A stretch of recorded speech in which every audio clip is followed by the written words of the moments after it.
Students, physics की class में आपका स्वागत है। आज मैं लेके आया हूँ अति लघुत्तरीय प्रश्न जो अक्सर पेपर में पूछे जाते हैं। तो आज का प्रश्न है, आवेश संरक्षण का सिद्धांत समझाइए और उदाहरण लिखिए। तो चलो हम इस पर चर्चा करते हैं। आवेश संरक्षण की जो बात है, हमने आवेश के गुणों में भी ये पढ़ा था कि किसी विलगित या पृथक्करण निकाय में ना तो आवेश उत्पन्न किया जा सकता है और ना ही नष्ट किया जा सकता। यह आवेश संरक्षण का सिद्धांत कहलाता है। यह एक कैसा सिद्धांत है? सार्वत्रिक सिद्धांत है। जरा हम एक उदाहरण पर चर्चा करते हैं कि कांच की छड़ को रेशम से रगड़ने पर जितना धन आवेश कांच की छड़ पर उत्पन्न होगा, उतना ही ऋण आवेश रेशम पर प्रकट होता है।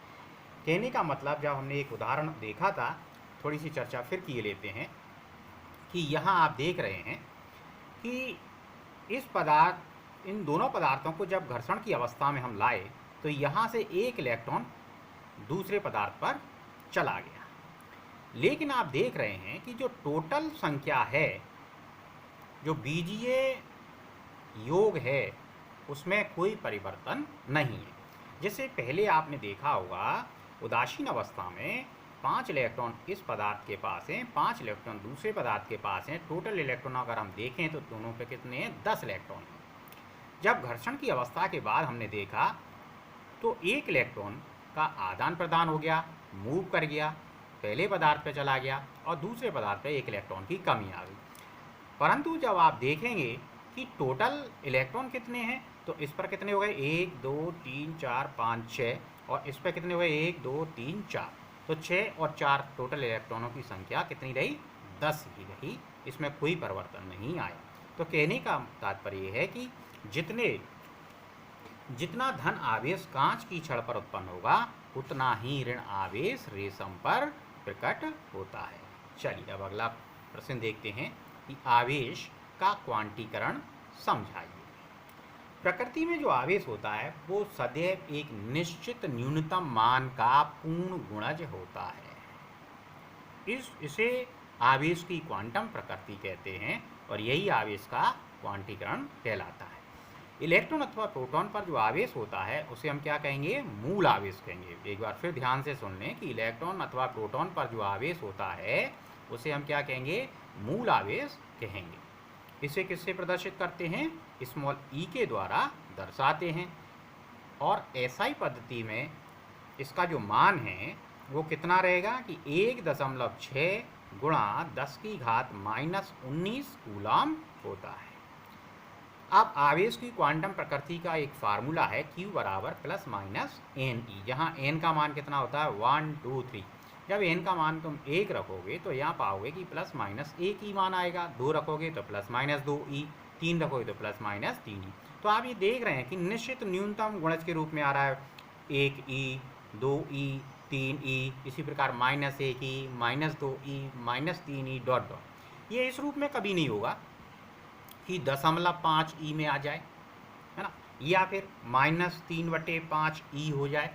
ऐसे रूप में ये कभी भी आपके सामने नहीं प्रकट होगा। तो कहने का तात्पर्य ये हुआ कि आवेश जो है वो एक निश्चित न्यूनतम मान का पूर्ण गुणज होता है। और उस मूल आवेश को हम कितना कहते हैं? 1.6 10⁻⁻19 कूलम कहते हैं।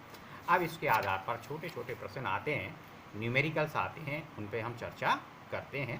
पहला न्यूमेरिकल्स हमने यहाँ लिया है, एक चालक पर धन आवेश 9.6 × 10⁻19 कूलम है, तब चालक पर कितने इलेक्ट्रॉनों की अधिकता या कमी होगी?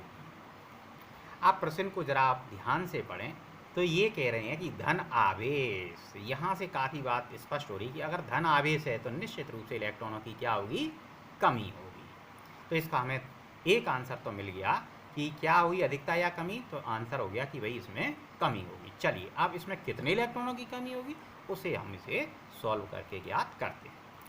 प्रश्नानुसार चालक धनावेशित है, जो बात मैंने अभी कही, अतः इस पर इलेक्ट्रॉन की क्या होगी? कमी होगी। अब Q = वैल्यू जो आपको प्रश्न में दी है 9.6, multiply 10 to the power 19 coulomb. अच्छा, ई का मान क्या होता है? मूल आवेश, जो अभी हमने देखा 1.6 10 टू द पावर -19 कूलम। और आपको ज्ञात क्या करनी है? इलेक्ट्रॉनों की संख्या n ज्ञात करनी। फार्मूला लगा दिया Q बराबर एन ई। यहाँ से n बराबर निकालेंगे तो क्या हो जाएगा? E नीचे चला जाएगा, डिनोमिनेटर में चला जाएगा, तो Q अपॉन ई।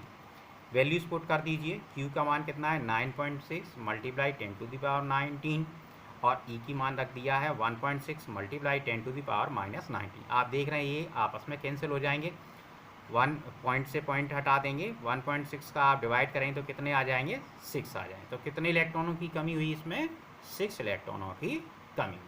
चलिए अब एक अलग प्रकार का क्वेश्चन लेते हैं कि एक चालक पर 3200 इलेक्ट्रॉन की अधिकता है। अब देखिए यहाँ इलेक्ट्रॉनों की अधिकता हुई तो निश्चित रूप से आवेश कैसा होगा? ऋणावेशित होगा। ध्यान दें, अगर आप प्रश्न को बहुत अच्छे प्रकार से पढ़ते हैं तो काफ़ी चीज़ें क्लियर हो जाती हैं। आप देख रहे हैं कि 3200 इलेक्ट्रॉनों की अधिकता है, अधिकता बोल रहे हैं, तो निश्चित रूप से वो आवेश कैसा होगा? ऋणावेशित होगा।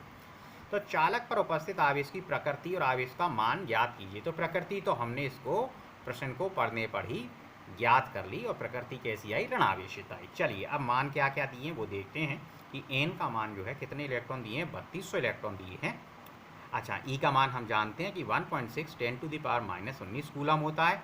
सूत्र लगाते हैं कि Q बराबर n इंटू ई। n की वैल्यू रख दी और E की वैल्यू रख दी। आप यहाँ देख रहे हैं, मल्टीप्लाई करके देखेंगे, पॉइंट है 10 की पावर -19 है, 19 में से 2 ये कम हो जाएंगे, 18 बचेंगे, ए के नीचे जाएगा। ठीक है, तो ऐसे आप इसे सॉल्व करेंगे। जब इस आप सॉल्व करके देखेंगे तो पावर हमने कितनी ले ली? 10 टू द पावर -16 और 5.1। आप इसे सॉल्व करके देखिए, कोई समस्या आए तो आप मेरे से डिस्कस कीजिए। तो स्टूडेंट्स, अगर आपको आज का क्लास पसंद आई हो, वीडियो पसंद आया हो, तो मेरे चैनल को सब्सक्राइब कीजिए ताकि आपको वीडियो सबसे पहले और नियमित रूप से मिलते रहें। आप इन नोट्सों को राइट डाउन करते रहें जिससे आपको एग्ज़ाम में कोई प्रॉब्लम ना आए। ठीक है, बहुत बहुत धन्यवाद।